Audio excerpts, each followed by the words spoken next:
Hi guys, and welcome back to my channel. So for today's video, I am doing a what I eat in a day on a lazy Saturday. These are some of my favorite kind of days. It doesn't have to be a Saturday, but just a day where I get to be home and cook all of my meals. I love to cook, and getting to experiment with different things and make some favorites is just such a fun, relaxing day for me. Also, you will see in this video, but I actually used a lot of the produce that we grew in our aeroponic tower garden as well as our garden in the backyard. So this was kind of like a harvest day, harvest meals. I'm super excited. So with that being said, let's hop right in. All right, so speaking of our garden, the very first thing I did is I actually went out back and I pulled a bunch of produce, and this is everything that I picked from my garden that day. So I put it in that little basket because I did rinse all of the produce first, but then I took my cherry tomatoes and I diced them up. I cut them into little fours. It took quite a bit of time, but honestly, fast forward, spoiler alert, it was really good. So I cut up all my tomatoes, and while I was cutting my tomatoes, as you can see, I actually had some tea brewing. And side note, the tomatoes that I pulled, I not only pulled the cherry tomatoes, but I pulled some yellow tomatoes too to add to the pico de gallo that I was making. And once my tea was done, I pulled out the strainer or the little steeper, and then I poured all of my hot tea over some crushed ice in my water bottle. To everyone who's wondering, if you haven't seen me make this a million times, that is how I make my iced tea. So good. I'm so obsessed. So then I took a Hawaiian sweet onion that I purchased at Costco. I always buy my onions from Costco, and I diced them up into tiny little pieces. And I'm actually going to be using onion for a couple of things. So I took about half of that and I put it in my Pico, and then I took the rest of the onion and I put it in a little bowl on the side for the other recipes that I'm going to be making to eat as well. So then I took my jalapeños that I picked from the garden. Honestly, guys, I couldn't believe how different fresh jalapeños from my garden tasted compared to grocery store tomatoes. I've heard before that, all produce tastes differently from your garden, or tastes different from your garden, but it's been really cool experiencing it. So yeah, I cut out the core of all of the jalapeños and I just chopped it up into tiny little pieces. I can't even really explain the difference, but I'm just so excited that I'm growing jalapeños, and also really excited that we're going to be growing jalapeños in our tower garden as well, because I'm assuming they'll be done from our regular garden soon-ish in life. So then I cut some lemons in half and I squeezed a ton of lemon juice into the pico de gallo with the cilantro that I chopped up as well. I, as you can see, used a lot of cilantro too. I'm a big cilantro fan, so that's delicious. And then I added a good amount of pepper and some pink Himalayan sea salt, and then I just stirred everything together. And once it was all stirred together, I'm actually going to put a lid on it and let it just like sit and marinate for a little bit while I make the rest of my food. By the way, I forgot to mention, I was doing intermittent fasting on this day. So this was my first meal of the day, but I didn't eat until around 1:30. So I had been fasting since around 6:30 the night before. By the way, I'm just talking through this avocado part. As you can see, I opened up the avocados. I filmed an intermittent fasting video, but I didn't want to put it up because I feel like I have different thoughts on it now. So I might refilm that if a bunch of you guys are interested in seeing that video. So feel free to let me know what you think. As you can see, I chopped up a bunch of spring onions, and then I added some of the leftover cilantro from my pico de gallo, and I mixed that all together.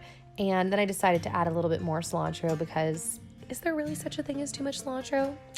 Pretty much never in my book. So then I cut up another jalapeno from the garden, and then I took another half of a lemon and I squeezed that in as well. Actually, I made guacamole today for our church potluck, and I also added a little drop of lime essential oil, and that was delicious and amazing as well. And then I added some pepper and salt, a good amount of pink Himalayan sea salt, just because that really helps the flavor of the avocado. And then I mashed that all together, and I realized I actually didn't have a lid that fit this, so I actually switched it to a different Tupperware.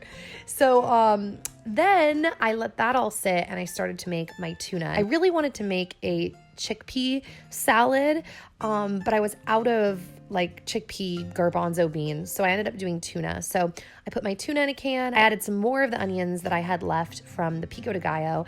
And then I took a green apple and I diced that up into tiny little pieces. And then I put that in the tuna.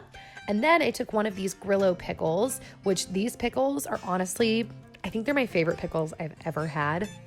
They are so fresh and amazing tasting.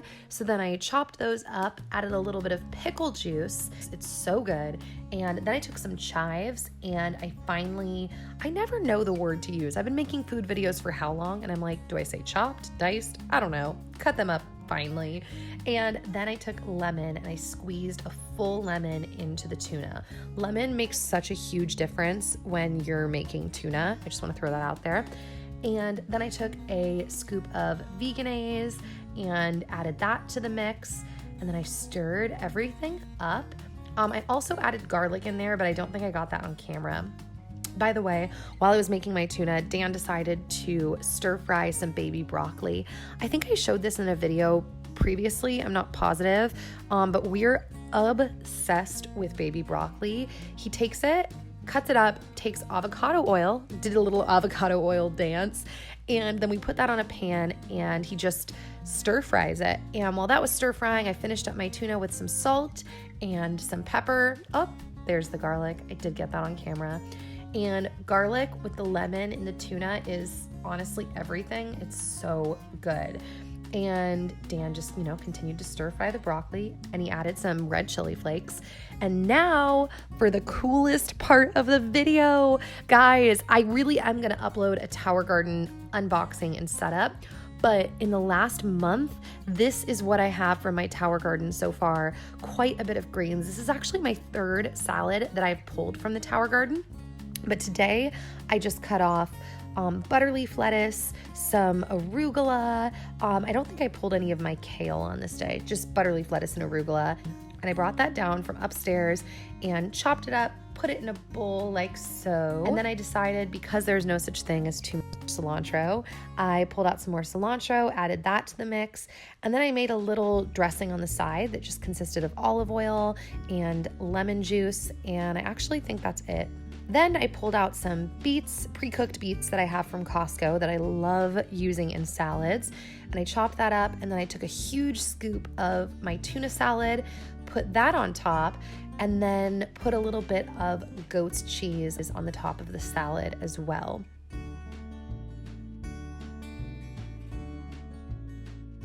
Then I stirred up my olive oil and lemon juice, and then I just drizzled that on top of the salad. And that was my salad. Oh my gosh, my mouth is watering because it was so good. So at this point, I decided I wanted a little side bowl of fruit, so I chopped up the rest of my green apple that I didn't use in the tuna. I chopped up a peach, and then I poured in some organic blueberries into the bowl as well. And I took this bowl of fruit over to the table to have with my lunch, and this was honestly like a feast. I had a salad and fruit, pico de gallo, guacamole. It was just amazing and so yummy. So once I was done eating, I decided I wanted to make a snack to have later. I wanted to make these protein balls. So here are all the ingredients that I used to make the protein balls. It's actually a recipe that I have on Pinterest. So if you need the exact recipe, you can go to my Pinterest page and look under my food tab, and they should be somewhere near the top. So I added in some oats that I got from Costco, and then this peanut butter was like the hardest peanut butter ever to scoop. I don't know why. And then I scooped in close to a cup of peanut butter, honestly.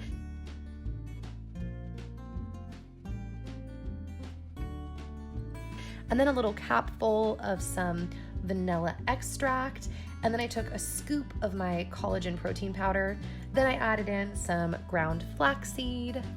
And then last but not least, I added these Enjoy Life chocolate chips. I think they're completely like vegan and nut-free, gluten-free. I don't know. They're like specialty chocolate chips. And then I took some local organic honey, squirted that on top, a little bit of pink Himalayan sea salt, and then I did an initial stir through with my spoon and realized, okay, this is not gonna work. I'm gonna have to use my hands, especially because I'm gonna have to use my hands to form these balls. So I mixed it all together, formed a bunch of little peanut butter chocolate balls with my hands, and just put them on the plate, because after this, I was going to wrap them up and stick them in the fridge. They're amazing, and I love them because not only do they have protein, but they're such a great, easy, on the healthier side of life dessert. They're so good. So later in the day, it was time to start prepping my dinner. So we decided we wanted to smoke some artichokes. So I prepped my artichokes by cutting off the top, cutting them down the middle.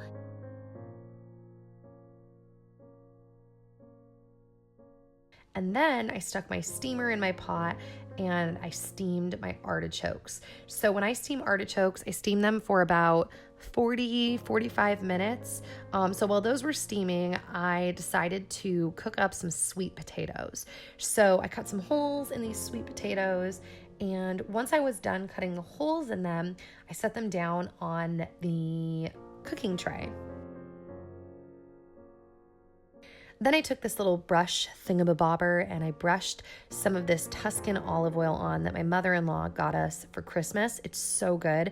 And when you're cooking these sweet potatoes with a Tuscan olive oil, it smells so good. The whole house just smells amazing. Then I added a little pepper, a little salt. And then I threw them in the oven, I believe at 425, just with the same timer as the artichokes. By the way, Dan simultaneously was making beef jerky, so he wanted to show you the beef jerky he was making. He worked on it for like 3 days between the marinating and the prep work and all of that. So that was technically a part of my food that day as well, because I did have a little bit of beef jerky. And then I went to check on the potatoes. The potatoes were complete, so I pulled them out of the oven. And then I decided that I wanted to make some veggies to stir fry for the top of my little stuffed potato that I'm going to be making. So I cut up a bunch of white sweet onions, and then I diced up a bunch of mushrooms. I eat mushrooms like a crazy person. And once those were diced up, I had to pull my artichokes from the steamer. I didn't want to leave them too long or they end up falling apart way too easily. So I cut out the little spiky heart part from the artichokes, and then I covered it in some balsamic vinegar and some pepper and salt.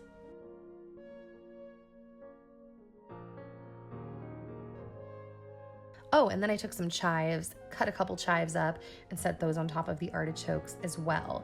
Once that's all sitting there, I usually let it marinate for like maybe 20 minutes before we throw it on the smoker. And then I took some avocado oil and I threw my mushrooms and onions with a little salt and pepper onto this pan just to stir fry them.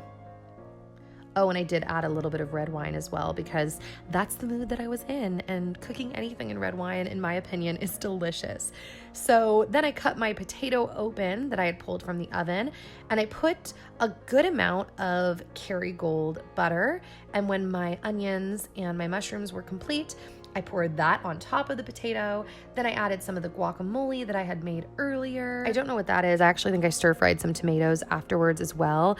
And then I threw some cilantro, and I think Dan had a little bit of bacon that he had made earlier, so I put a little bit of that on top and some goat cheese. And then I did a little ramekin of blueberries to go on the side because I love blueberries. And that's it. I actually didn't get a shot of the artichokes when they came off the smoker, but I know I've shown you guys that before. So yeah, that's the end of my video. I hope that you enjoyed this video. I know so many of you guys asked to see food videos from me, so hopefully this was satisfying for you. Let me know in the comments what kind of video you guys would like to see next, just like what you're vibing, and I will see you all back here very soon with another new video, hopefully. All right, bye guys.